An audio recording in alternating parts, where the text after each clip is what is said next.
মহানগৰত কল্পনাতীত ভয়ংকৰ ঘটনা ৰেপিডো চালকৰ হাতত শিশুৰ মৃতদেহ অধিক টকাৰ লোভ দি শিশুৰ মৃতদেহ ব্ৰহ্মপুত্ৰত পেলাই দিয়াৰ নিৰ্দেশ ৰেপিডো চালকৰ তৎপৰতাত পোহৰলৈ আহিল ঘটনা আটক কৰা হল ঘটনাৰ মূল ব্যক্তি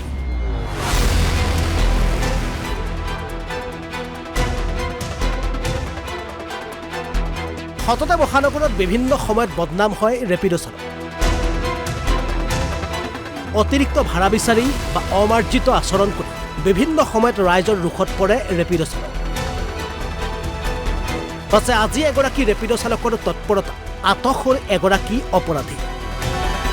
খবৰ অনুসৰি এজন ব্যক্তিয়ে এটা শিশুৰ মৃতদেহ ব্ৰহ্মপুত্ৰত পেলাবৰ বাবে এইগৰাকী ৰেপিডো চালকক প্ৰদান কৰিছিল অতিৰিক্ত টকা পাছে ৰেপিডো চালকগৰাকীয়ে এই চুক্তি মানি লোৱাৰ বিপৰীতে সমগ্ৰ ঘটনা বিৱৰি কৈ কাষত ৰৈ থকা পদপথৰ ৰাইজক আৰু ৰেপিডো চালক আৰু ৰাইজৰ তৎপৰতা আটক কৰিবলৈ সক্ষম হয় এইগৰাকী লম্পটক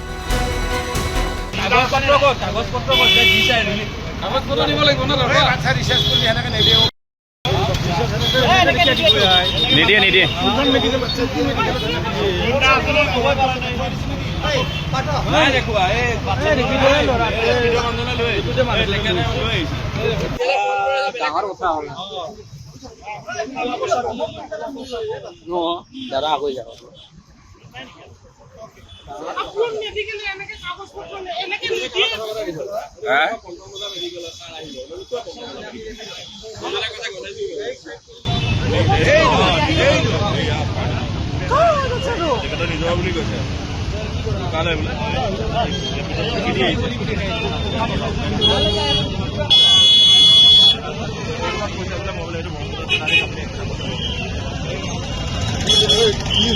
মৰা বাচ্চা লৈ কোনে বাচ্চা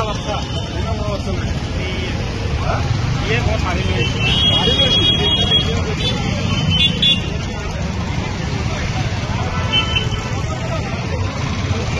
ৰেপিডো চলাওঁ মোৰ নাম ৰুবুল দাস মোৰ ডকুমেণ্টছ আছে কওকচোন পালো তাৰপিছত তেখেতক মই সুধিলো দাদা ক'ত যাব তেখেতে ক'লে কি ৰেপিডো নেকি মই কৈছো হয় ৰেপিডো মই অফলাইনত যাম তাক ক'লে যে মই টকা 50 টকা দিম কটন বজাৰ যাম মই যাম অকণমান অহাৰ পিছত কয় এটা কথা মই বেয়া কৰা নেকি মই কি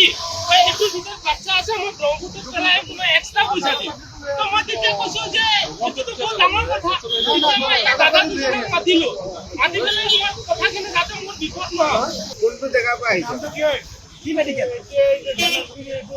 মন্দিৰটো আছে নহয় মেডিকেলটোৰ নাম কি আপুনি বোলে দেউতাক হয় কেনেকে আপুনি নাজানে news desk report Assam live 24